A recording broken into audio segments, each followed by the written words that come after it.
Hi friends, कैसे हैं आप लोग। आप देख रहे हैं शाही पाठशाला और मैं हूं बीके सिंह।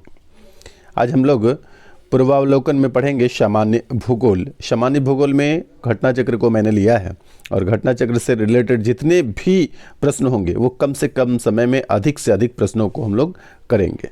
यहाँ पर होता क्या है कि घटना चक्र जब आप अध्ययन करेंगे तो शुरू में कुछ नोट्स होते हैं और नोट्स के बाद क्या होता है कि विभिन्न प्रीवियस ईयर पीसीएस एग्जाम के प्रश्न कलेक्ट करके इकट्ठा करके दिया हुआ रहता है, जो आपके किसी भी एग्जाम के लिए बहुत बहुत बहुत महत्वपूर्ण होता है। तो बिना देर किए शुरू करते हैं आज घटना चक्र। यहाँ शुरू में नोट्स है, कुछ नोट्स हम लोग पढ़ लेते हैं, उसके बाद फिर आगे प्रश्न पर आएंगे। पहला है, भारत एशिया महाद्वीप में अवस्थित दक्षिण एशियाई देश है और अनियमित चतुष्कोणीय आकृति वाला यह देश हिंद महासागर के उत्तर में अवस्थित है। आकांक्षीय विस्तार के दृष्टिकोण से भारत उत्तरी गोलार्ध में तथा देशांतरीय विस्तार के दृष्टिकोण से पूर्वी देशांतर या पूर्वी गोलार्ध में स्थित है। भारत विश्व में क्षेत्रफल की दृष्टि से 7वां बड़ा देश है। 7वां में 6 बड़े देशों की सूची इस प्रकार से है: रूस, कनाडा, अमेरिका, चीन, ब्राज़ील, ऑस्ट्रेलिया के बाद 7वां स्थान भारत का है तथा जनसंख्या के दृष्टिकोण से दूसरा, यानी चीन है पहले नंबर पर, दूसरा बड़ा देश आपका भारत है। 26 जनवरी 2020 से भारत में 28 राज्य एवं 8 केंद्र शासित प्रदेश हैं। नवीनतम केंद्र शासित प्रदेश जो है वो दादर और नगर हवेली तथा दमन और दीव है।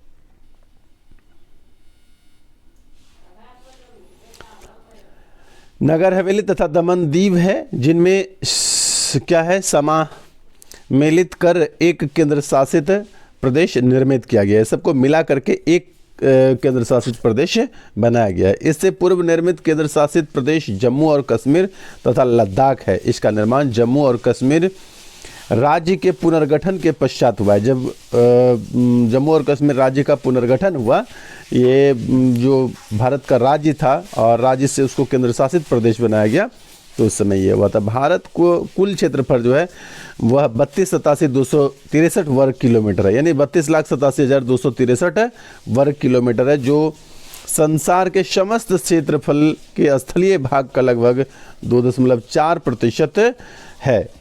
भारत में संपूर्ण विश्व का 17.5% जनसंख्या निवास करती है। 2011 के जनगणना के अंतिम आंकड़ों के अनुसार ये आपका दिया गया है 17.5% जनसंख्या। भारत के मुख्य भूमि का विस्तार उत्तर से दक्षिण तक 3214 किलोमीटर, जबकि पूर्व से पश्चिम तक 2933 किलोमीटर है। उसके बाद यहाँ पर आप देख लीजिए कि भारत का 7वां बड़ा देश होने के बारे में यहाँ पर दिया हुआ है। सबसे बड़ा देश यहाँ पर आपको एक नंबर में जितना ये सब दिखा दे रहा है, ये पूरा क्या है, रूस है, जो सब बड़ा देश है। दूसरा ये कनाडा, तीसरे नंबर पर अमेरिका, चौथे नंबर पर चीन, 5वें नंबर आपका हो गया ब्राज़ील, छठे नंबर पर हो गया ऑस्ट्रेलिया और 7वें नंबर पर कौन है, अपना प्यारा भारत है। आइए उसके आगे देखने की ज़्यादा ज़रूरत है नहीं, यहाँ से आगे आपको पूछेगा नहीं। इसके आगे हम लोग सीधे आते हैं, थोड़े 1-2 पॉइंट और बचे हुए उसको पढ़ लेते हैं।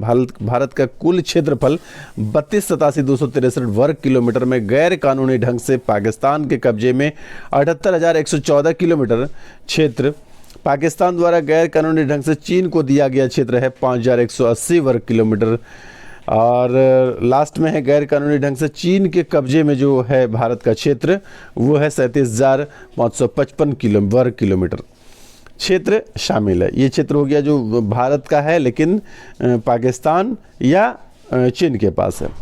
आगे बढ़ते हैं। वर्ष 2011 की जनगणना के अंतिम आंकड़ों के अनुसार गांवों की कुल संख्या क्या है, 6,40,932 गांव। ये याद रखिएगा, 6,40,932 गांव। आइए यहाँ से हो जाता है विभिन्न पीसीएस में पूछे गए, ये यूपी पीसीएस मेंस में पूछा गया प्रश्न है। पहला प्रश्न है, निम्नलिखित कथनों में से भारत के बारे में सही है। सही उत्तर का चयन हेतु अधोलेखित कूट का उपयोग कीजिए। पहला है, भारत विश्व का 5वां बड़ा देश है। ये बात तो गलत है, 5वां नहीं 7वां बड़ा देश है। यह स्थल मंडल के कुल क्षेत्रफल का लगभग 2.4% भाग अधिकृत किए हुआ है। ये बात सही है। समूचा भारत उष्णकटिबंध में है। ये बात गलत है, उष्णकटिबंध में नहीं है। आप जानते हैं भारत के बीचों बीच क्या होता है कि एक कर्क रेखा गुजरती है जो भारत के 8 राज्यों से होकर गुजरती है। तो आधा भारत हो गया उष्णकटिबंध में और आधा उष्णकटिबंध से बाहर। चौथा कहता है कि 82.5 यानी 32 डिग्री 30 मिनट को आप 82.5 डिग्री भी पढ़ सकते हैं। पूर्वी देशांतर का उपयोग भारतीय मानक समय के निर्धारित करने के लिए किया जाता है। तो ये बात सही है, यानी 2 बात आपका सही है, 2 बात गलत है। सही कौन कौन है? 2 और 4 आपका सही है, यानी विकल्प डी यहाँ पर आपका सही उत्तर हो जाता है। अगला क्वेश्चन नंबर 2, अच्छा इसी का व्याख्या दिया हुआ है, डी सही हो गया। भारत विश्व का 7वां बड़ा देश है। संपूर्ण भारत अंडमान निकोबार द्वीप समूह सहित का अक्षांशीय विस्तार 6 डिग्री 45 मिनट से 37 डिग्री 6 मिनट उत्तरी अक्षांश के मध्य है, जबकि उष्णकटिबंधीय क्षेत्र का विस्तार जो है 23.5 डिग्री यानी आपको कर्क रेखा तक ही सीमित है। दक्षिण अक्षांश मतलब 23.5 डिग्री उत्तरी अक्षांश जिसको कर्क रेखा बोलते हैं और 23.5 डिग्री दक्षिणी अक्षांश जिसको मकर रेखा कहते हैं, इसी के बीच उष्णकटिबंधीय क्षेत्र का विस्तार होता है। यहाँ पर क्या हुआ? अतः 1 और 3 कथन गलत है। भारत स्थल मंडल के कुल क्षेत्रफल का 2.4% अधिकृत किए हुए हैं और भारत जो है पूर्व की ओर 82.5 डिग्री है, जो इलाहाबाद के नैनी में पड़ता है। वो यहाँ का मानक समय निर्धारित उसी से होता है। तो ये सब बात सही है, यानी विकल्प डी आपका सही हो जाता है। आइए आगे क्वेश्चन नंबर 2 में आते हैं। क्षेत्रफल की दृष्टि से भारत विश्व के देशों का कौन सा है? तो 7वां बड़ा देश है। अभी पीछे हम लोग 2 बार पढ़ चुके हैं। आइए अगला प्रश्न है, यहाँ पर MPPCS का ये प्रश्न है। भारतवर्ष आकार में विश्व का, पुनः वही बात रिपीट हो जाता है, MPPCS में 7वां सबसे बड़ा देश है। आगे बढ़ते हैं, तेजी से बढ़ते चलेंगे, अधिक से अधिक क्वेश्चन करेंगे। चौथा हो गया, भारत का क्षेत्रफल संसार के कुल क्षेत्रफल का 2.4% है, परंतु इसकी जनसंख्या जो है 17.5% हम लोग पढ़ चुके हैं, यानी बी विकल्प सही है। यहाँ पर आप देखते जाइए, ये 39वें BPSC में पूछा हुआ प्रश्न है। इसका व्याख्या यहाँ पर देख लेते हैं। भारत क्षेत्रफल की दृष्टि से 32,87,263 वर्ग किलोमीटर है, जो संसार के समस्त क्षेत्रफल के स्थलीय भाग का 2.4%, जबकि भारत में संपूर्ण विश्व का 17.5% जनसंख्या निवास करती है। यह आंकड़ा 2011 के जनगणना के अनुसार है, अतः आपका विकल्प बी सही हो जाता है। आइए 5वां प्रश्न है, ये MPPCS में पूछा गया है। भारतवर्ष में लगभग कितने गांव हैं? तो आप जानते हैं 6,40,000 है, 963 इस प्रकार से है। तो ये आपका डी विकल्प हो जाता है। इसमें आप ये नहीं सोचिएगा कि करीब, इनमें से नहीं, ये विकल्प नहीं रहता तब हम इसी को आंसर ले लेते, लेकिन इनमें से कोई नहीं है तो आपको डी आंसर लेना है। ठीक है, तो आपका हो गया विकल्प डी। यहाँ पर इसका व्याख्या दिया हुआ है, इसका व्याख्या भी देख लेते हैं। व्याख्या में है कि वर्ष 2011 की जनगणना के अंतिम आंकड़ों के अनुसार भारत में गांवों की संख्या लगभग 6,40,932 है, अतः विकल्प डी यहाँ पर आपका सही आंसर हो जाता है। उसके बाद अगले पर चलते हैं। 6ठे नंबर क्वेश्चन, ये झारखंड PCS का क्वेश्चन पूछा हुआ है 2016 का। निम्नलिखित जड़ों में से कौन सा जोड़ा, जोड़ों में से कौन सा जोड़ा सही नहीं है? आपको बताना है कि कौन सा जोड़ा सही नहीं है। तो भारत का कुल क्षेत्रफल कितना है? 3.28 मिलियन वर्ग किलोमीटर। दूसरा है, भारत का अक्षांशीय विस्तार 8 डिग्री 4 मिनट से 37 डिग्री 6 मिनट है। भारत का रेखांशीय विस्तार 68 डिग्री 7 मिनट से 97 डिग्री 25 मिनट है। भारत में कुल राज्यों, ये 2 तो गारंटी सही है। इसके बारे में मुझे ठीक से पता नहीं चल रहा है कि वर्ग किलोमीटर में इतना मिलियन वर्ग किलोमीटर, तो ये 1, 2 और 3 जो है, बी और सी जो है ये सही है। तो सही नहीं है पूछा है, दोनों में से कौन? ये तो सही बिल्कुल भी नहीं है, ये आपका बिल्कुल भी सही नहीं है, और ये सही हो भी सकता है। मिलियन वर्ग किलोमीटर में जो दिया है थोड़ा कन्फ्यूजन है। तो आइए विकल्प डी पर हम विचार करते हैं कि ये सही नहीं है। हाँ, बिल्कुल सब बात सही है। भारत का भौगोलिक क्षेत्रफल 3.28 मिलियन वर्ग किलोमीटर है, ये सही है। उसके बाद इसके मुख्य भूमि का अक्षांशीय विस्तार 8 डिग्री 4 मिनट से लेकर 37 डिग्री 6 मिनट उत्तर तक तथा देशांतरीय विस्तार 68 डिग्री 7 मिनट से 97 डिग्री 25 मिनट पूर्व तक है। 26 जनवरी 2020 से भारत के कुल 28 राज्य 8 केंद्र शासित प्रदेश हैं। नवीनतम केंद्र शासित प्रदेश दादर और नागर हवेली तथा दमन और दीव है। चलिए इसके बाद अगले प्रश्न 7 की ओर बढ़ते हैं। यह URRO में और ARO मेंस में पूछा गया है 2016 में। भारत के लिए निम्नलिखित कथनों में से कौन सा कथन असत्य है? तो कौन सा असत्य है? भारत विश्व का 7वां बड़ा देश है, ये बिल्कुल सत्य है। भारत जनसंख्या की दृष्टि से विश्व का दूसरा राष्ट्र है, ये भी बिल्कुल सही बात है। पूछा है कि कौन सा असत्य है? इसकी भूमि सीमा का विस्तार लगभग 15,200 किलोमीटर है। और अगला है सर्वप्रथम सूर्योदय इसके मिजोरम राज्य में होता है। तो यहाँ पर देखना पड़ेगा कि कौन सा सही हो सकता है। यदि मन में विचार करेंगे तो पता चलेगा कि भारत का सबसे पूर्वी हिस्सा जो है ना, भारत के नक्शे को देखेंगे तो सबसे पूर्वी हिस्सा में आपको अरुणाचल प्रदेश दिखाई देगा। यानी जो भारत का सबसे पूर्वी हिस्सा होगा, भारत में सूर्योदय सबसे पहले वहाँ पर होगा।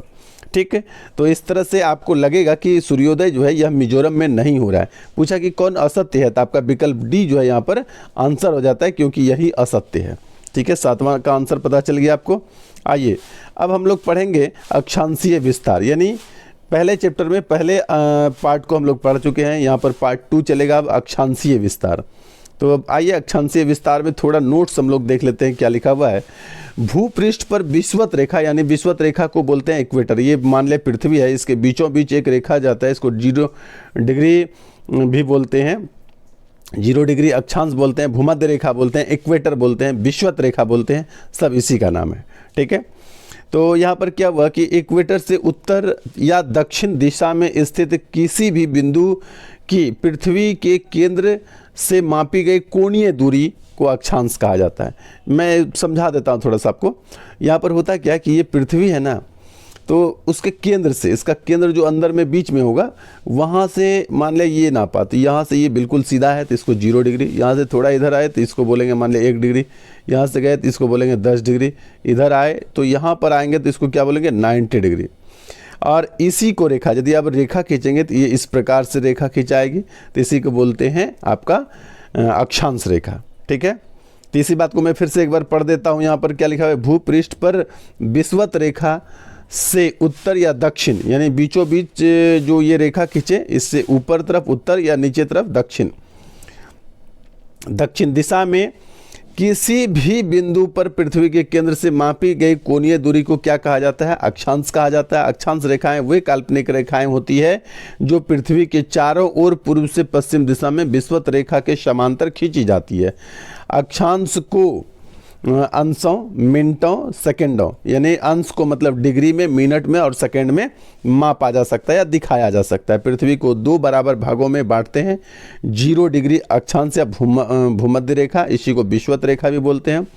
विषुवत वृत्त या भूमध्य रेखा के उत्तरी भाग को उत्तरी गोलार्ध और विषुवत रेखा के दक्षिणी भाग को दक्षिणी गोलार्ध कहते हैं। भूमध्य रेखा के उत्तर में स्थित अक्षांश रेखा को उत्तरी अक्षांश, दक्षिण में स्थित रेखा को क्या बोलते हैं? दक्षिणी अक्षांश रेखाएं कहते हैं। उसके बाद यहाँ पर इस फिगर से आपको मैं सब स्पष्ट कर देता हूँ। ये बीचों बीच जो आप डार्क लाइन देख पा रहे हैं, ये आपका भूमध्य रेखा है, या 0 डिग्री अक्षांश बोलेंगे, या फिर आप इसको विषुवत रेखा बोलेंगे, अंग्रेजी में इक्वेटर बोलेंगे। ये जो आपका डार्क लाइन है, मोटी रेखा है, ये हो गया विषुवत रेखा, इक्वेटर, भूमध्य रेखा, या 0 डिग्री अक्षांश बोलेंगे। इसके जैसे ही आप उत्तर बढ़ते हैं तो इसको बोलते हैं उत्तरी गोलार्ध, मतलब 2 गोला बन गया। ये पूरा ये गोल है गेंद की तरह, बीच में यहाँ से अक्षांश से काट दिए, तो ये ऊपर वाले को उत्तरी गोलार्ध, नीचे वाले को दक्षिणी गोलार्ध कहते हैं। उत्तरी गोलार्ध में जो विषुवत रेखा के समांतर ये रेखाएं खींची गई है, इसको बोलते हैं उत्तरी अक्षांश रेखाएं। और जो ये भूमध्य रेखा के नीचे तरफ ये रेखाएं खींची गई है, इसको बोलते हैं दक्षिणी अक्षांश रेखाएं। ठीक है, चलिए इसके आगे बढ़ते हैं हम लोग। यहाँ पर देशांतर को थोड़ा समझ लेते हैं। ये है 0 डिग्री देशांतर। 0 डिग्री देशांतर का जो एक मानक समय लिया गया है, ये ग्रीनविच है लंदन में, उसी को मान लिया गया है कि ये 0 डिग्री, इसको प्रधान यामोत्तर रेखा भी बोलते हैं। 0 डिग्री देशांतर को प्रधान यामोत्तर रेखा भी बोलते हैं, इसको मानक समय रेखा भी बोलते हैं। चलिए, तो इसके यदि पूरब में आते हैं तो इसको पूर्वी देशांतर बोलते हैं, और इसके पश्चिम में बढ़ते हैं तो इसको पूर्वी देशांतर बोलते हैं। देशांतर रेखाओं में एक बात क्या होता है कि सभी देशांतर रेखाएं ध्रुव पर आकर मिल जाती है। इस प्रकार से यहाँ पर जो है सभी एक क्या, ये दक्षिणी ध्रुव है, ये उत्तरी ध्रुव हो गया। तो सभी देशांतर रेखाएं दोनों ध्रुव पर क्या होता है, एक दूसरे से मिलती है। और सबसे अधिक दूरी देशांतर रेखा के बीच कहाँ पर होती है, भूमध्य रेखा पर हो जाता है। ठीक है, आइए एक एक करके हम लोग देखते हैं प्रश्न को भी। यहाँ पर कुछ और थ्योरी बचा हुआ है, नोट्स बताया हुआ है, उसको पढ़ लेते हैं। यदि अक्षांश रेखाओं को 1 डिग्री के अंतराल पर खींचा जाए तो उत्तरी गोलार्ध में 89 अक्षांश रेखाएं तथा दक्षिणी गोलार्ध में 89 अक्षांश रेखाएं होगी।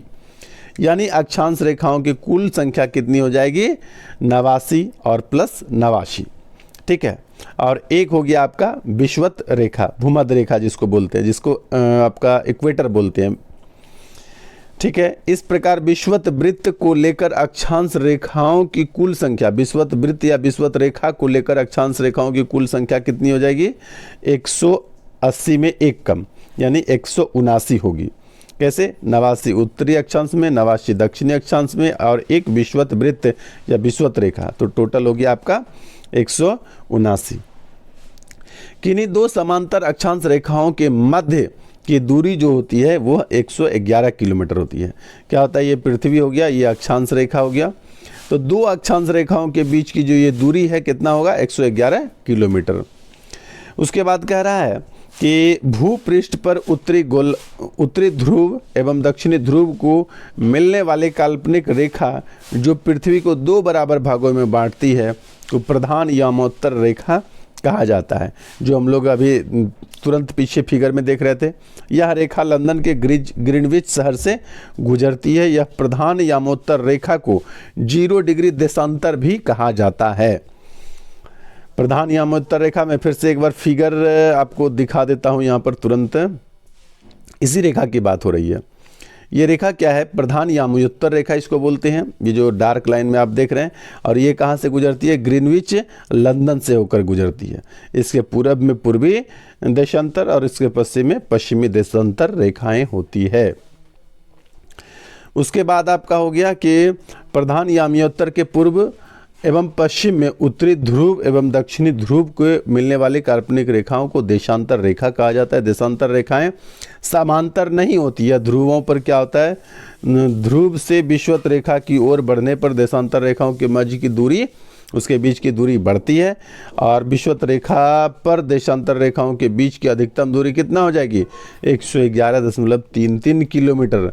मैंने कहा अभी पीछे कि देशांतर रेखाओं के बीच सर्वाधिक दूरी कहाँ पर होता है, इसी पर इक्वेटर पर होता है। ठीक ना, और यहाँ पर इसकी दूरी कितनी हो जाती है, 111.33। आइए आगे बढ़ते हैं। यहाँ पर कुछ और नोट्स अभी मिलने वाला है। भारत पूर्णतया उत्तरी गोलार्ध में स्थित है। संपूर्ण भारत का अक्षांशीय विस्तार 6 डिग्री 45 मिनट उत्तरी अक्षांश से लेकर के 37 डिग्री 6 मिनट उत्तरी अक्षांश के मध्य में है। इसकी मुख्य भूमि, यानी भारत के मुख्य भूमि, अभी हम लोग अंडमान निकोबार के दक्षिणी छोर से नाप किए हैं। भारत के मुख्य भूमि जो है वो 8 डिग्री 4 मिनट से लेकर के 37 डिग्री 6 मिनट उत्तरी अक्षांश में है। जबकि पूर्वी देशांतर की बात करें तो 68 डिग्री 7 मिनट से लेकर के 97 डिग्री 25 मिनट पूर्वी देशांतर के मध्य स्थित है भारत। उष्णकटिबंधीय क्षेत्र का विस्तार जो है 23 डिग्री 30 मिनट उत्तरी अक्षांश और दक्षिणी अक्षांश के बीच होता है। अतः भारत का विस्तार उष्ण एवं उपोष्ण दोनों कटिबंधों में है। ध्यातव्य है कि निम्न अक्षांश 0 डिग्री से उच्च अक्षांश 90 डिग्री की ओर जाने पर दिन और रात अवधि में अंतर आता है। उत्तरी गोलार्ध में अक्षांश का प्रभाव दक्षिण से उत्तर की ओर दिन और रात की अवधि पर पड़ता है। आइए आगे हम लोग यहाँ पर पहुँच गए हैं प्रश्न पर तेजी से विचार करेंगे। यहाँ पर पहला प्रश्न मिल गया है 39 में, बीपीएससी प्री 1994 में हुआ था। पहला प्रश्न है भारत विस्तृत है। तो भारत विस्तृत है तो आपको 8 डिग्री 4 मिनट से लेकर के 37 डिग्री 6 मिनट ऐसा देखना है। तो 8 डिग्री 4 मिनट से 37 डिग्री 6 मिनट तो कहीं पर आपको दिखाई दे नहीं रहा है, इसलिए विकल्प डी पर आप विचार कर सकते हैं। तो यहाँ पर आपका हो जाता है। मैं व्याख्या में थोड़ा सा आपको बोल दूं कि भारत की मुख्य भूमि का जो विस्तार है वो 8 डिग्री 4 मिनट से 37 डिग्री 6 मिनट उत्तरी अक्षांश में है। जबकि पूरब के देशांतर में यदि बढ़ेंगे तो 68 डिग्री 7 मिनट से लेकर के 97 डिग्री 25 मिनट पूर्वी देशांतर के मध्य है। भारत के बीचों बीच से क्या कर्क रेखा गुजरती है, जो भारत के 8 राज्यों से होकर जाता है। चलिए, भारत का विस्तार फिर से लगता है वही प्रश्न आ गया। हाँ, वही प्रश्न आ गया। चलिए, अगला दूसरा नंबर प्रश्न पर हम लोग जल्दी से आ जाते हैं। सिक्किम से गुजरने वाला अक्षांश निम्न में से किस एक से भी होकर गुजरता है? सिक्किम से गुजरने वाला अक्षांश निम्न में से किस एक से गुजरता है? तो आप जानते हैं कि सिक्किम जो है वह भारत का नेपाल और भूटान वाले बीच में है आपका सिक्किम। तो यहाँ पर राजस्थान हम बोलेंगे, क्योंकि सिक्किम आप मैप सामने रखिएगा तो वहाँ पर आपको सिक्किम के सीध में, आप मैप थोड़ा सा यहाँ पर मैं बना दूँ कि ये यदि पृथ्वी है आपका, तो ये कहा कि जो सिक्किम से गुजरेगा, तो सिक्किम इस प्रकार से जो निकलता है, ऐसे ऐसे इस तरह से भारत गया और इधर से राजस्थान, तो इसके सीध में इस तरफ आपको राजस्थान राज्य मिलेगा। और आपके विकल्प में है राजस्थान, पंजाब ऊपर हो जाता है, हिमाचल प्रदेश ऊपर हो जाता है, और ऊपर ही नहीं काफ़ी ऊपर हो जाता है, जम्मू एंड कश्मीर पंजाब और हिमाचल प्रदेश से भी ऊपर हो जाता है। ठीक है, आइए अगला तीसरा प्रश्न पे हम लोग बात करते हैं। ये राजस्थान पीसीएस का क्वेश्चन है। जिस जिले से 70 डिग्री पूर्वी देशांतर गुजरती है वह कहाँ पर है? 70 डिग्री आपको पता होना चाहिए, 23.5 डिग्री भारत के बीचों बीच से गुजरती है, तो 70 डिग्री कहाँ पर होगा? तो 70 डिग्री होने का मतलब हो गया आपका भारत का बहुत ऊपर जाना है, नहीं? तो ये हो गया आपका जैसलमेर सब हो सकता है। जैसलमेर जो है ना, ये काफ़ी उत्तर में स्थित है, राजस्थान का राज्य है जैसलमेर, और राजस्थान के उत्तरी हिस्से में जो जिला पड़ता है वो क्या है? जैसलमेर है। इसलिए यहाँ पर सही उत्तर हो जाएगा आपका जैसलमेर। इसको जानने के लिए काफ़ी बड़ा अध्ययन करना पड़ता है। आप ये याद रखिए कि 70 डिग्री पर आपका राजस्थान का राज्य जैसलमेर पड़ेगा। अगला आपका चैप्टर हो जाता है यहाँ पर दूसरा, और दूसरे चैप्टर में ये शायद यहाँ पर लिखना भूल गया हूँ मैं। तो हम लोग अक्षांशीय विस्तार पढ़ लिए हैं, तो अब अक्षांशीय विस्तार में हम लोग कर्क रेखा पढ़ेंगे। यहाँ पर विषुवत रेखा कर्क रेखा की बात है, 23.5 डिग्री की बात हो रही है। तो विषुवत रेखा के उत्तर में स्थित 23.5 डिग्री पर क्या है? उत्तरी अक्षांश, जिसको कर्क रेखा कहते हैं, कहा जाता है। कर्क रेखा भारत के लगभग मध्य से होकर गुजरता है। कर्क रेखा भारत के कुल 8 राज्यों से होकर गुजरती है, और वो 8 राज्य कौन सा है?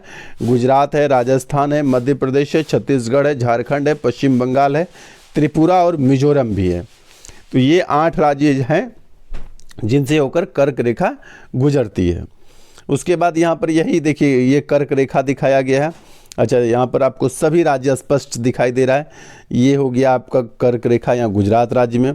उसके बाद यहाँ पर थोड़ा सा देखिएगा तो राजस्थान में कर्क रेखा प्रवेश करती है। फिर ये मध्य प्रदेश हो गया, ये छत्तीसगढ़ में भी है, और ये वाला झारखंड राज्य में भी है, और यहाँ पर आपका पश्चिम बंगाल में भी है, और ये त्रिपुरा की राजधानी अगरतला दिख रहा है, और यहाँ पर ये लास्ट में मिजोरम है। यानी ये 8 राज्य है जहाँ से 23.5 डिग्री उत्तरी अक्षांश, जिसको कर्क रेखा कहा जाता है, वो गुजरती है। अच्छा, ये यहाँ पर मैप मिल गया है। तो ये राज्य है आपका सिक्किम, यहाँ पर मैं मिटा देता हूँ। ये राज्य जो है आपका सिक्किम है, और यहाँ से यदि हम 70 डिग्री गुजार दे तो इस प्रकार से जाएगी, तो ये राजस्थान से होकर जाएगा, और ये 70 डिग्री जैसलमेर को छूते हुए जाएगा। ठीक है, आइए आगे मैं उसी फिगर को दोबारा हो गया, यहाँ पर आगे बढ़ते हैं। और कुछ पॉइंट है यहाँ पर। सूर्य के उत्तरायण यानी भूमध्य रेखा के उत्तर होने के बाद ही उत्तरी गोलार्ध में दिनों की अवधि बढ़ती है, तथा 21 जून को सूर्य उत्तरायण स्थित के सर्वोच्च बिंदु पर होता है। यानी जून माह के कर्क रेखा के उत्तर जाने पर दिनों की अवधि बढ़ने लगती है। माही नदी कर्क रेखा को 2 बराबर भागों में क्या हुआ? माही नदी कर्क रेखा को 2 बार पार करती है, बराबर भागों में 2 बार। यानी आपसे प्रश्न पूछा जाता है कि कौन सी नदी कर्क रेखा को 2 बार पार करती है, यानी 2 बार काटती है, तो आपका उत्तर हो जाता है माही नदी। आइए यहाँ पर हम लोग कुछ क्वेश्चन यहाँ पर देखना नहीं है, आइए और आगे बढ़ते हैं। पहला प्रश्न हो जाता है यहाँ पर यूपी पीसीएस प्री 1990 का प्रश्न है, कर्क रेखा किस राज्य से होकर गुजरती है? तो आपको देखना है कि उत्तर प्रदेश से नहीं गुजरती है, बिहार से नहीं गुजरती है, अच्छा, ये यदि झारखंड भी लिखा हुआ है तो गुजरती है, लेकिन सिर्फ बिहार से बात की जाए तो नहीं गुजरती है, आंध्र प्रदेश से नहीं गुजरती है। अच्छा, पूछा गुजरती है तो आपका यही उत्तर सही हो जाएगा, आपका बिहार वाला, क्योंकि उस समय क्या बात है 1990 की, तो 1990 में बिहार और झारखंड एक ही था, क्योंकि उड़ीसा तो बिल्कुल नहीं गुजरती है, उत्तर प्रदेश से नहीं गुजरती है, आंध्र प्रदेश से नहीं गुजरती है, तो बिहार से गुजरती है, क्योंकि 2000 में बिहार से अलग हो करके 15 नवंबर 2000 को झारखंड बना है। ठीक है, आइए दूसरा प्रश्न यहाँ पर, अच्छा उसका व्याख्या दिया हुआ है। कर्क रेखा पर पड़ने वाले भारत के 8 राज्य हैं, गुजरात, राजस्थान, मध्य प्रदेश, छत्तीसगढ़, झारखंड, पश्चिम बंगाल, त्रिपुरा और मिजोरम। अतः वर्तमान में उपयुक्त दिए गए विकल्पों में से कोई भी सही नहीं है, किंतु प्रश्न काल में झारखंड बिहार का ही भाग था, अतः तत्कालीन परिस्थितियों में विकल्प भी सही हो जाएगा, यानी बिहार। एक प्रश्न 2 है, कर्क रेखा निम्न में से किन राज्यों से होकर गुजरती है? नीचे दिए गए कूट से सही उत्तर को चुनिए। तो देखिए, गुजरात से होकर जाती है, उत्तर प्रदेश से होकर नहीं जाती है, झारखंड से भी जाती है और छत्तीसगढ़ से भी होकर जाती है। तो आपका 1, 2 और 4 जिसमें है वो सही हो जाएगा, विकल्प ए आपका सही उत्तर हो जाता है, 1, 2 और 4 वाला। ठीक है, चलिए आगे बढ़ते हैं क्वेश्चन नंबर 3 की ओर। कहता है कर्क रेखा गुजरती है, पुनः वही प्रश्न है, MPPCS प्री 2014 में पूछा हुआ है। मध्य प्रदेश से जाती है, मिजोरम से जाती है, त्रिपुरा से जाती है, सबसे जाती है। ये सब हो गया आपका, तीनों से जाती है। याद रख लीजिएगा, 8 राज्य, बस काम कितने राज्य से जाती है? 8 राज्य से जाते हैं। उत्तराखंड PCS में पूछा है 2010 में प्रश्न। अगला देखते हैं 5वां प्रश्न क्या कहता है कि झारखंड PCS 2011 में पूछा है, जिससे होकर गुजरती है। तो जम्मू कश्मीर से नहीं गुजरती है, हिमाचल प्रदेश से नहीं गुजरती है, झारखंड से गुजरती है, बिहार से नहीं गुजरती है। तो डी आपका उत्तर सही हो गया। आइए अगला प्रश्न है, निम्नलिखित में से किस राज्य से कर्क रेखा नहीं गुजरती है? तो कौन से? त्रिपुरा, मिजोरम, मणिपुर से नहीं गुजरती है। नहीं, मिजोरम से गुजरती है, छत्तीसगढ़ से भी गुजरती है, त्रिपुरा से भी गुजरती है, मणिपुर से नहीं। मनी मतलब पैसा, पैसा वाला से नहीं गुजरता है। अगला हो गया आपका 7वां नंबर प्रश्न में देख लेते हैं, निम्नलिखित नगरों में कर्क कौन से निकटतम दूरी पर स्थित है? ये प्रश्न आपका हो गया जबरदस्त वाला। 7वां प्रश्न है, पूछ रहा है कि कर्क रेखा के सबसे नज़दीक में कौन सा है। अब तो आपको यह जानना होगा कि यह कितना डिग्री उत्तरी अक्षांश पर है या कितना डिग्री दक्षिणी अक्षांश पर है, तब ना समझ में आएगा, क्योंकि कर्क रेखा 23.5 डिग्री उत्तरी अक्षांश में है, इसको कर्क रेखा बोलते हैं। ठीक है, तो यहाँ पर समझते हैं कि सबसे नज़दीक में कौन है। तो उत्तर ऐसे मुझे पता है तो मैं आपको बता दूं, लेकिन इसको जानने के लिए गांधीनगर गुजरात जो है वह कर्क रेखा के सबसे निकटतम है। व्याख्या देखता हूं मैं यहाँ पर लिया हूं या नहीं। हाँ, लिया हूं मैंने। तो आप समझ जाइए कि विकल्प में दिए गए नगरों के अक्षांशीय विस्तार इस प्रकार से दिया हुआ है। अगरतला जो है यह 23 डिग्री 50 मिनट पर है। गांधीनगर जो है यह 23 डिग्री 19 मिनट पर है। जबलपुर जो है 23 डिग्री 11 मिनट पर है। और उज्जैन जो है 23 डिग्री 9 मिनट पर है। तो यहाँ पर कह रहा है कि दूरी के अनुसार उपयुक्त में कर्क रेखा के सबसे कम अक्षांशीय अंतर गांधीनगर का है। अतः गांधीनगर कर्क रेखा के सर्वाधिक निकट होगी। यहाँ पर आप जब देखेंगे कि अंतर की स्थिति, तो आप देखिए ये अंतर है 19 मिनट का, ये अंतर है 21 मिनट का, ये अंतर है 20 मिनट का, और ये अंतर आपका कितना है? आपका 11 मिनट का। तो आपको यहाँ पर समझना है कि सबसे निकट में कौन है, तो गांधीनगर गुजरात है। उसके बाद आगे बढ़ते हैं, निम्न नगरों में कौन सा कर्क रेखा के निकट है? तो निम्न नगरों में से कौन सा कर्क रेखा के निकट है? तो पुनः आपको ये डीपली क्वेश्चन हो जाता है, क्योंकि IAS प्री में पूछा हुआ प्रश्न है, तो ये डीप प्रश्न हो जाता है। यहाँ पर उत्तर आपका हो जाएगा कोलकाता। कोलकाता क्यों उत्तर होता है, इसका व्याख्या भी मैंने यहाँ पर लिया होगा। हाँ, लिया है। उपर्युक्त प्रश्न में दिए गए नगरों में कर्क रेखा को परिप्रेक्ष्य में अक्षांशीय स्थितियां इस प्रकार से है। दिल्ली जो है 28 डिग्री 25 मिनट से 28 डिग्री 53 मिनट पर स्थित है।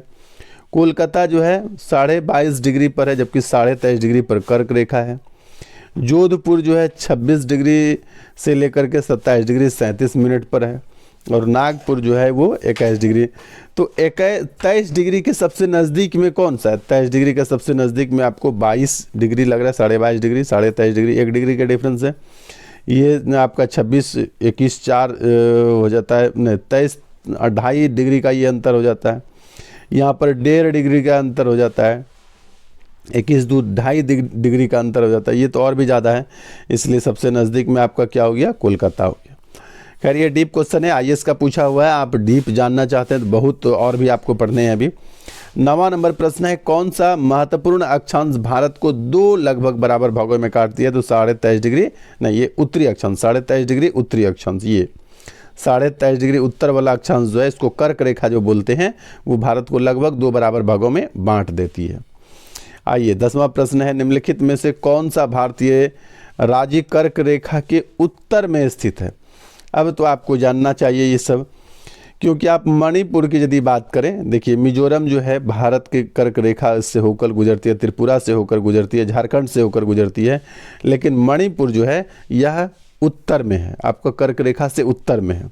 ठीक है, जब भारत के मैप को आप ध्यान रखेंगे तो ये बात आपको पता चल जाएगा। तो आपका विकल्प बी यहाँ पर सही हो जाता है। उसके बाद अगला यदि बात करूँ, अगला हो गया यहाँ पर, जून माह में निम्न स्थानों में से कहाँ पर दिन की अवधि अधिकतम होगी? अच्छा, दिन की अवधि अधिकतम होने का मतलब जून माह में कर्क रेखा के ऊपर सूर्य रहता है एकदम सामने, तो जो कर्क रेखा के नज़दीक होगा ना, तो उसके ऊपर में वहाँ पर क्या होगा? दिन की अवधि बड़ी हो जाएगी। ठीक है, तो आपको यही समझना है कि जो कर्क रेखा के नज़दीक में है। अच्छा, हैदराबाद कहाँ पर है? आंध्र प्रदेश में है। भोपाल मध्य प्रदेश में है। चेन्नई आपका और दक्षिण में चला जाता है। और दिल्ली क्या है? दिल्ली आपका मध्य प्रदेश के और उत्तर प्रदेश के, राजस्थान के और हरियाणा के बीच में पड़ता है दिल्ली। मतलब इसके नज़दीक में पड़ता है आपका दिल्ली, वो उत्तर प्रदेश और हरियाणा के बीच में पड़ता है एक्चुअली। तो ये सब का बॉर्डर जो है ना नज़दीक नज़दीक हो जाता है दिल्ली के, यानी सबसे नज़दीक में इन ऑप्शन की तुलना में देखा जाए तो आपका दिल्ली जो हो जाता है सबसे नज़दीक हो जाएगा। यानी दिल्ली में गर्मी अन्य शहरों की तुलना में जून के माह में अधिक पड़ेगी। ठीक है, आइए और आगे बढ़ते हैं। 12वां नंबर प्रश्न पर हम लोग आ रहे हैं। निम्नलिखित में से कौन सा शहर कर्क रेखा से सबसे निकट स्थित है? तो सबसे निकट स्थित है ये जबलपुर है, उज्जैन है, अहमदाबाद है और वाराणसी है। तो सबसे नज़दीक में क्या होगा? मध्य प्रदेश में आपका जबलपुर है। ठीक है, तो मध्य प्रदेश होकर कर्क रेखा गुजरती है, तो सबसे नज़दीक में हो गया आपका जबलपुर। अच्छा, ये जबलपुर सही उत्तर भी है या नहीं देख लेता हूँ मैं, व्याख्या लिया हूँ इसका। हाँ, व्याख्या लिया है मैंने, क्योंकि जितने भी इस प्रकार के प्रश्न हैं जो डिग्री से अक्षांश से संबंधित रखती है उसका मैंने व्याख्या लिया है। तो यहाँ पर देखिए जबलपुर जो है 23 डिग्री 11 मिनट पर है, और ये 23 डिग्री 2 मिनट पर है, 23 डिग्री 9 मिनट पर है, 23 डिग्री 18 मिनट। यदि इसका डिफरेंस यदि आप निकालेंगे तो जबलपुर सबसे कम डिफरेंस पर आता है। अच्छा, डिफरेंस निकालते कैसे हैं? आपको थोड़ा कन्फ्यूजन यहाँ पर लगा होगा कि 2 डिग्री तो कम हुआ तो सबसे यही नहीं हुआ, ऐसे नहीं देखेंगे हम लोग। देखेंगे कि 23.5 डिग्री, यहाँ पर 23 डिग्री और फिर हम लोग क्या करेंगे 30 मिनट, इस प्रकार से। तो 23 डिग्री 30 मिनट, तो 30 मिनट के नज़दीक में कौन आएगा? 2 मिनट और 30 मिनट के बीच का अंतर हो जाता है आपका 28 मिनट का। 30 मिनट और 9 मिनट के बीच का अंतर हो जाता है आपका कितना? 21 मिनट का। 30 मिनट और 18 मिनट में अंतर हो जाता है आपका कितना? नहीं, 25 डिग्री, ये 25 डिग्री है, तो ये तो और भी दूर चला गया। 23 डिग्री 11 मिनट में अंतर हो जाता है यहाँ पर 19 मिनट का। तो सबसे जो डिफरेंस हम लोग निकालेंगे तो इसी 23.5 डिग्री में इसको घटा देंगे, फिर पता चलेगा कि सबसे नज़दीक में कौन है, तो आपका उत्तर हो जाएगा जबलपुर। ठीक है, आइए अगला प्रश्न 13वां नंबर प्रश्न है। 13वां नंबर प्रश्न क्या कहता है? निम्नलिखित भारत की नदियों में कौन कर्क रेखा को 2 बार काटती है? तो यहाँ पर माही नदी है, जो देखिए ये ARO में पूछा है, 2 बार 2 एग्जाम में पूछा गया। तो माही नदी हम लोग अभी पढ़े थे कि माही नदी जो है कर्क रेखा को 2 बार काटती है, ये याद रखिएगा। अब हम लोग पढ़ेंगे मानक समय। मानक समय बहुत इंपॉर्टेंट है। आइए, मानक समय से रिलेटेड सभी एग्जाम में काफ़ी प्रश्न पूछे जाते हैं। पहले कुछ नोट्स पढ़ लेते हैं। भारत की प्रामाणिक मध्याह्न रेखा अथवा भारतीय मानक समय IST, इंडियन स्टैंडर्ड टाइम इसको बोलते हैं, 82.5 डिग्री, या इसको पढ़ सकते हैं 82 डिग्री 30 मिनट पूर्वी देशांतर में स्थित है। यहाँ से लिया गया है। यह देशांतर रेखा कहाँ से होकर गुजरती है? इलाहाबाद, वर्तमान प्रयागराज जो है, मिर्ज़ापुर आदि स्थानों से होकर गुजरती है। भारतीय मानक समय IST का मतलब यही मैंने बता दिया था, इंडियन स्टैंडर्ड टाइम। ग्रीनविच मध्याह्न जो लंदन में आपका स्थित है, ग्रीनविच मीन टाइम इसको बोलते हैं, से 5.5 घंटा यानी 5 घंटा 30 मिनट आगे है। ध्यातव्य है कि विश्व के देशों द्वारा आपसी सहमति के अंतर्गत मानक याम्योत्तर को 7 डिग्री 30 मिनट यानी इसको देशांतर के गुणांक पर चुना जाता है। भारत के भारत के बृहद अक्षांशीय विस्तार के कारण गुजरात से अरुणाचल प्रदेश के स्थानीय समय में लगभग 2 घंटे का अंतर, यानी गुजरात से अरुणाचल प्रदेश कहने का मतलब सबसे पश्चिमी से सबसे पूर्वी बिंदु के बीच जो अंतर है समय का, वह 2 घंटे का समय का अंतर आता। प्रशासनिक एवं अन्य कार्यों में कठिनाई से बचने हेतु इसको बीच में 82.5 डिग्री पूर्वी याम्योत्तर या देशांतर को भारत का मानक समय चुना गया है। आइए, यही रेखा है आपका 82.5 डिग्री पूर्वी देशांतर, जो प्रयागराज इलाहाबाद के नैनी में पहले था और थोड़ा सा डिफरेंस करके अभी जो है उसको बदला गया है। आइए, तो अब हम लोग क्या करेंगे, यहाँ पर से प्रश्न पर आएंगे और देख लेते हैं, थोड़ा सा और भी बचा हुआ है। भारतीय मानक समय का याम्योत्तर रेखा उत्तर प्रदेश, मध्य प्रदेश, छत्तीसगढ़, उड़ीसा, आंध्र प्रदेश यानी कुल 5 राज्य से होकर गुजरती है। ये 5 राज्य का भी नाम आपको याद रखने हैं, उधर भी याद रखे हैं और यहाँ पर भी। एक बार फिर से आप मैप में चाहें तो देख सकते हैं। यहाँ पर उत्तर प्रदेश है, यहाँ पर उसके बाद ये आपका छत्तीसगढ़ है, ये उड़ीसा है और ये आंध्र प्रदेश है और यहाँ पर थोड़ा सा मध्य प्रदेश को भी टच करती है। तो भारत के 5 राज्यों से होकर के गुजरती है। ये 5 राज्य के नाम याद रखिएगा, उत्तर प्रदेश, मध्य प्रदेश, छत्तीसगढ़, उड़ीसा और आंध्र प्रदेश। चलिए, आइए तो फिर यहाँ पर हम लोग और भी आगे देखते हैं। मध्याह्न प्रधान याम्योत्तर 0 डिग्री पूर्व एवं पश्चिम दोनों ओर 180 डिग्री तक देशांतर रेखाएं होती है तथा कुल मिलाकर 360 डिग्री होती है। सभी देशांतर रेखाएं पृथ्वी को बराबर भागों में विभाजित करती है, इसलिए इन सभी के महान वृत्त यानी ग्रेट सर्किल कहा जाता है। ग्रीनविच या प्रधान यामोत्तर रेखा पूर्व में स्थित 180 डिग्री तक सभी देशांतर को पूर्वी देशांतर एवं पश्चिमी की ओर स्थित 180 डिग्री तक सभी देशांतर को पश्चिमी देशांतर कहा जाता है।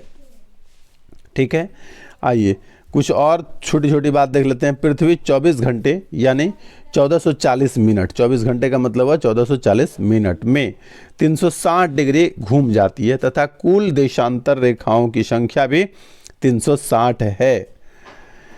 1 डिग्री देशांतर घूमने पर पृथ्वी को 4 मिनट यानी 1440 में 360 से भाग देंगे तो ये आपका 4 हो जाता है। 4 मिनट का समय लगता है। इस प्रकार प्रत्येक 15 डिग्री देशांतर पर 1 घंटे का अंतर होता है। सबसे इंपॉर्टेंट याद रखने के लिए यहाँ पर यही बात है कि 15 डिग्री देशांतर बराबर 1 घंटे का समय। 15 डिग्री देशांतर यदि आप बढ़ते हैं तो 1 घंटे का समय होता है, यानी 15 चौकी 60।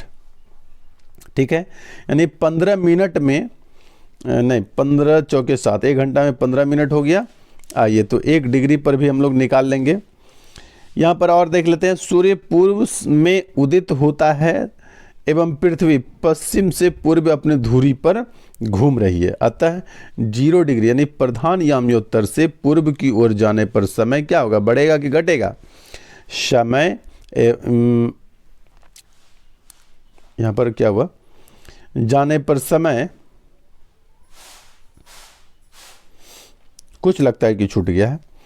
है यह ग्रीनविच समय से 12 घंटा आगे है। इसी प्रकार 0 डिग्री से 180 डिग्री पश्चिम की ओर जाने पर ग्रीनविच समय से 12 घंटा पीछे का समय मिलता है। 180 डिग्री पूर्व एवं 180 डिग्री पश्चिम देशांतर में कुल 24 घंटे अर्थात दिन रात का अंतर पाया जाता है।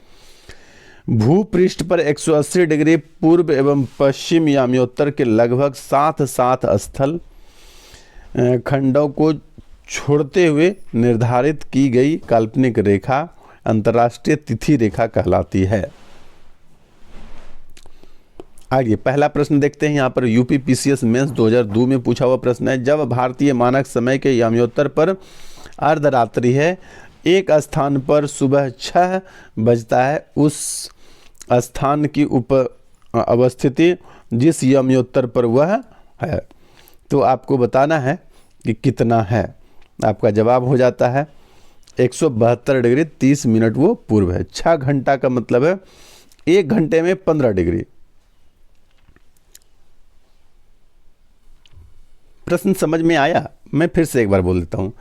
जब भारतीय मानक समय के याम्योत्तर पर अर्धरात्रि यानी 12 बज रहे होंगे रात, या जो भी आप समय लीजिए, 12 बजे 0 बजे जितना बजे ले सकते हैं, एक स्थान पर सुबह का 6 बज रहा है, यानी समय का डिफरेंस तो 6 घंटे का हो गया। उस स्थान की अवस्थिति याम्योत्तर पर कितना होगा? 82.5 डिग्री पर भारत है, ये आप जानते हैं। 6 घंटे का अंतर है। 6 घंटे का मतलब 1 घंटे में 15 डिग्री, तो 6 घंटे में 90 डिग्री, ये हो गया।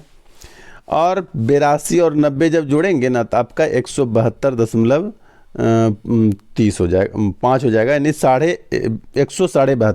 172 डिग्री 30 मिनट पर आ जाएगा। ठीक है, भारत पूर्वी देशांतर में है तो ये पूरब हो जाएगा, कहीं कोई दिक्कत नहीं है। आइए अगला 2 नंबर प्रश्न उसी बात को दिया हुआ है, आप ज़्यादा जोड़ घटाव करने की जरूरत नहीं। 90 और 82.5 जोड़ा हुआ है, 172 हो गया है। आगे बढ़ता हूँ मैं। दूसरा प्रश्न है यूपीपीसीएस प्री 1992 में पूछा हुआ प्रश्न है। गुजरात के सबसे पश्चिमी गांव और अरुणाचल प्रदेश के सबसे पूर्वी छोर पर स्थित वालांग के समय में कितने समय का अंतर है? हम लोग पहले ही पढ़ चुके हैं, थ्योरी पढ़ते समय, कि 2 घंटे का अंतर है। भारत के सबसे पश्चिमी और सबसे पूर्वी छोर के बीच का कितना समय अंतर है? 2 घंटे का। यहाँ पर वही दिया हुआ है 2 घंटे, इसको तो हम लोग याद ही कर लिए हैं, ज़्यादा देखने की कोई ज़रूरत है नहीं यहाँ पर।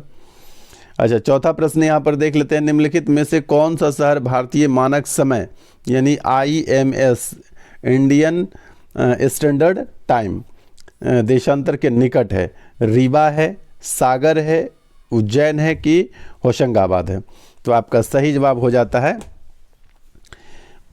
रीवा। रीवा आपका मध्य प्रदेश में पड़ता है, रीवा MP में है, तो रीवा आपका समय हो जाता है। चूँकि रीवा से होकर मध्य प्रदेश से होकर गुजरती है, आप ये बात पढ़ चुके हैं। 5 राज्य के नाम याद कीजिए, मैं पीछे बता चुका हूँ। यहाँ पर 5वां प्रश्न है। यदि भारतीय मानक समय के अनुसार पूर्वाह्न के 10 बजे हैं तो 92 डिग्री देशांतर पर शिलांग का स्थानीय समय क्या होगा? तो यहाँ पर आप निकाल कर देख लीजिएगा थोड़ा सा कि क्या समय होगा। आपका सही जवाब हो जाता है 10:38 पूर्वाह्न। अगला प्रश्न है। यदि भारतीय मानक समय याम्योत्तर पर मध्याह्न है। अच्छा, यहाँ पर मैं एक बात और बता दूं कि इस प्रकार से जो जोड़ घटाव करने वाली बात है, इसको मैं आपको एक वीडियो में दे दूंगा, ठीक ना। यहाँ पर मानक समय आपका हेडिंग होगा और मानक समय से रिलेटेड 1 से 2 दिन में आपके लिए एक वीडियो में दे दूंगा। क्योंकि यहाँ पर बता पाना थोड़ा मुश्किल हो रहा है, स्पेशल एक क्लास में इसी बात पर दे दूंगा और उसको निश्चित रूप से आप अच्छे से देख लीजिएगा। कोई समस्या, कोई परेशानी बिल्कुल भी नहीं होगी। आइए हम लोग क्वेश्चन पर आगे बढ़ते हैं। ये IAS में पूछा गया प्रश्न है। तो 120 डिग्री पूर्वी देशांतर पर स्थानीय समय क्या होगा? आप जानते हैं कि भारतीय मानक समय कितना है? 82.5 डिग्री पर है और 120 पर पूछा है। तो सबसे पहले 120 में आप 82.5 माइनस कर देंगे, जो डिफरेंस आएगा। आप जानते हैं कि 1 घंटे में 15 डिग्री बढ़ता है, तो जितना डिग्री जाएगा उतना कर दीजिएगा, ठीक है। यहाँ पर ये आपका हो जाएगा। तो छठा आंसर आपका क्या हो जाएगा? 14:30। अगला 7वां प्रश्न है, भारतीय मानक समय की यामियोत्तर नहीं गुजरती है।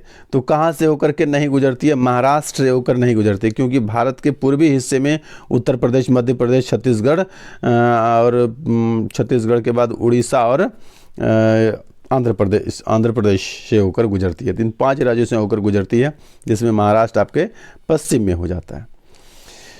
चलिए, नहीं गुजरती है तो इसी आंसर हो गया आपका। 8वां नंबर आपका आंसर क्या होगा देख लेते हैं। भारतीय मानक समय की देशांतर रेखा 82.5 डिग्री 82 डिग्री 30 मिनट को 82.5 डिग्री पढ़ सकते हैं, किस नगर से होकर गुजरती है? तो यह इलाहाबाद बोल सकते हैं। वर्तमान में इसका नाम प्रयागराज हो गया है। MPPCS 1996 में पूछा हुआ ये प्रश्न है। 9वां नंबर प्रश्न है, निम्नलिखित देशांतरों में से कौन सा भारत की प्रमाणिक मध्याह्न रेखा कहलाता है? तो 82.5 डिग्री पूर्वी देशांतर भारत का मध्याह्न रेखा कहलाता है, IST जिसको बोलते हैं। यहाँ पर लिखा भारतीय मानक समय निम्नलिखित स्थानों में से किसके समीप है? इलाहाबाद के समीप नैनी है, वहीं पर है।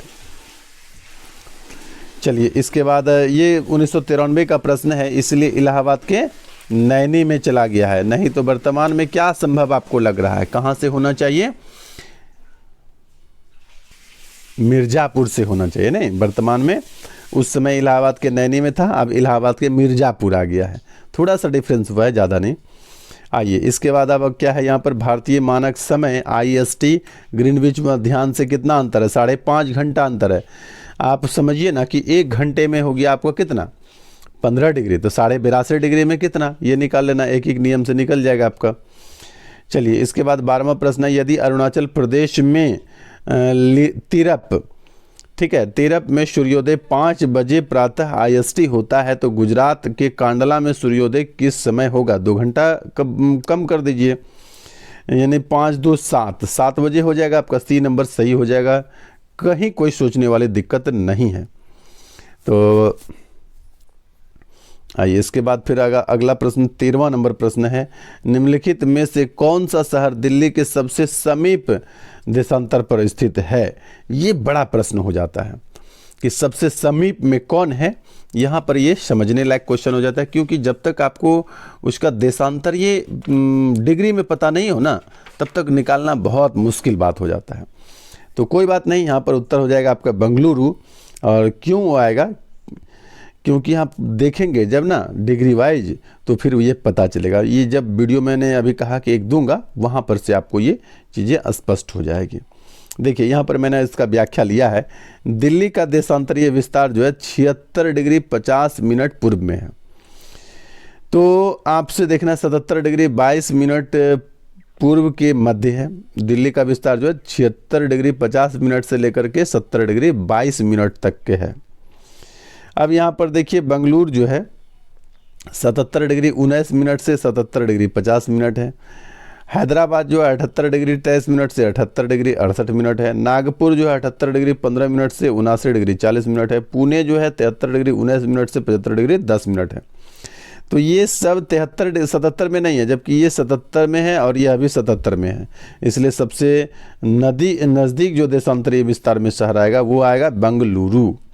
ठीक है, तो इस प्रकार से आज का वीडियो हमारे यहाँ पर समाप्त हो जाता है। मैंने कुल मिलाकर आपको 50+ ऑब्जेक्टिव दिए हैं और बहुत सारे थ्योरी आपको बताए हैं, और भी इसी प्रकार के वीडियो में घटना चक्र से लेकर के आता रहूँगा। आप नियमित रूप से देखते रहें, बने रहें, स्वस्थ रहें, मस्त रहें, पढ़ाई करते रहें और जुनून अपने अंदर एक बड़ी ऊर्जा भर के रखिए, ताकि एग्ज़ाम देने में आपको सपोर्ट करे। आप अपने एनर्जी को सिर्फ और सिर्फ पढ़ाई के प्रति खर्च करें, मन लगाएं और लगे रहें।